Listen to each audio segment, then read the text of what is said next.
জয় গুরু, জয় যোগীরাজ। গির ভগবান যোগীরাজ শ্রী শ্রী শ্যামাচরণ লাহিড়ী।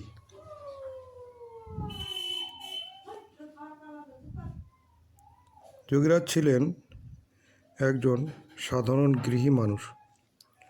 নদিয়া জেলার ঘূর্ণি গ্রামে জন্মগ্রহণ করে ছোটবেলায় তার মাতৃবিয়োগের পর তার পিতামা সহিত সপরিবারে কাশীতে একটা বাড়ি কিনে সেখানে স্থায়ীভাবে বসবাস করেন। যথাসময়ে তিনি সরকারি অফিসে চাকরি পান ও মাঝামাঝি বয়সে উত্তরপ্রদেশের রানীক্ষেতের পাহাড়ের গুহায় মহামুনি বাবাজি মহারাজের থেকে যোগ দীক্ষা প্রাপ্ত হন। দিনের বেলা সংসারের সব কাজ করতেন, রাত্রে গুরু থেকে প্রাপ্ত যোগ অভ্যাস করতেন।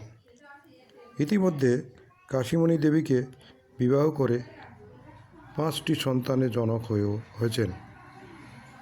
এইভাবে তিনি গৃহী মানুষের সকল কাজ করে আবার রাত্রে যোগাভ্যাস বা ক্রিয়াযোগ করে সাধনার উচ্চ শিখরে পৌঁছান।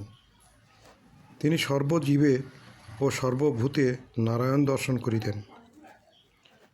কোনো দর্শনার্থী বা ভক্ত প্রণাম করিলে তিনি প্রত্যাভিবাদন করি জানাইতেন, কিন্তু কাহাকে তাহার পায়ে হাত দিয়ে প্রণাম করুক ইহা তিনি পছন্দ করিতেন না। তিনি বাংলা অক্ষরে হিন্দি ভাষায় দিনপঞ্জিগুলি লিখিয়াছেন। ইহাতে তাহার সাধনার ক্রমোন্নতি বুঝিতে কোনো অসুবিধা হয় না। তিনি সাধনার এমন এক উচ্চতম শৃঙ্গে আরোহণ করেছিলেন যা আজও তাহার দিনলিপিগুলি দেখিলে বোঝা যায়। দিনপঞ্জির এক জায়গায় লিখিয়াছেন, मैं कुछ नहीं, वही सूर्य ही जो कुछ है, बिल्कुल मालिक वो छोड़ाए दूसरा कुछ नहीं है, उसका रूप नीचे লেখা। অর্থাৎ আমি কিছুই নই, ওই আত্মসূর্যই সব কিছু, সম্পূর্ণ মালিক, সেই আত্মসূর্য ছাড়া আর কিছুই নাই। ইহার পর একটি মানুষের মুখাকৃতি অঙ্কন করিয়া উহার কপালের উপর লিখিয়াছেন, হম শ্যামাচরণ সূর্য, আমি সেই শ্যামাচরণ আত্মসূর্য। আদিপুরুষ খড়া দেখা, আদিপুরুষ শূন্য মে, মহাশূন্যে এক আদিপুরুষ দণ্ডায়মান দেখিলাম। তারপর লিখিয়াছেন, চাঁদ মে ওহি পুরুষোত্তম কা রূপ দেখা, কবি হাত পায়ের ভি হয়। কুটস্থ যে চন্দ্র দেখা যায়, সেই চন্দ্রর মধ্যে ওই পুরুষোত্তমের রূপ সারা রাত্র ধরিয়া দেখিলাম।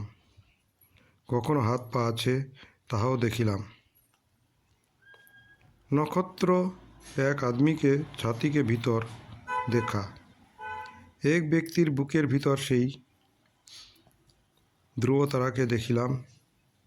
আজ हम महापुरुष हुए, हम ही भगवान, अब शासा और भीतर गया, अब चतुर्भुज होने का लक्षण ये मालूम होता है कि ये दोनों हाथ छोड़ाए और भी शक्तिमय निराकार 2 हाथ ভিতর সে নিকলা। এইরকম বহু প্রত্যক্ষ অনুভূতি তার হয়েছিল। অবসর গ্রহণের পর হইতে এই আচার্য বরিষ্ঠের বৃহত্তম ভূমিকা শুরু হয়। গুরু কৃপায় অসামান্য যোগ বিভূতির অধিকারী হইয়াও এই মহাযোগী গৃহস্থাশ্রমে থাকিয়া মুখ্যত গৃহী দেবতাদের যোগ কর্ম করার উপদেশ দিয়েছেন। তার আগে কোনো জ্ঞান ব্যক্তি, ব্রহ্মজ্ঞানী, তাহার সাধনার উপলব্ধির বিষয় দৈনন্দিন দিনপঞ্জিতে লিপিবদ্ধ করিয়া গিয়াছেন এমন কথা জানা যায় না। যোগীরাজ এরকম 26খানা দিনপঞ্জি রাখিয়া গিয়াছেন, যা আজও সযত্নে সুরক্ষিত আছে। এখন এই সিদ্ধান্তে উপনীত হওয়া যায় যে তিনি গৃহী মানুষ ছিলেন।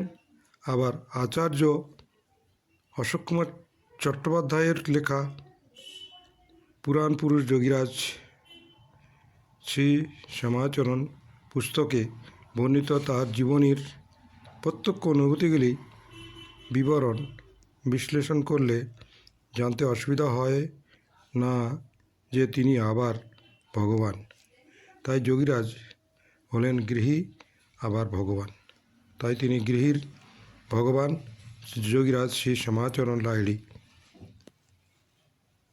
আগামী 22 ফেব্রুয়ারি 2026 রবিবার বেলা 1টা হইতে 4টা যোগাচার্য অশোক কুমার চট্টোপাধ্যায়ের তিরোধান দিবসে বাগবাজারের গৌড়ীয় মঠের অডিটোরিয়ামে গিরিশ মঞ্চের ঠিক টিকিট কাউন্টারের বিপরীতে তাঁকে শ্রদ্ধা ও ভক্তি জানাতে একটা ক্ষুদ্র অনুষ্ঠানের আয়োজন করা হয়েছে।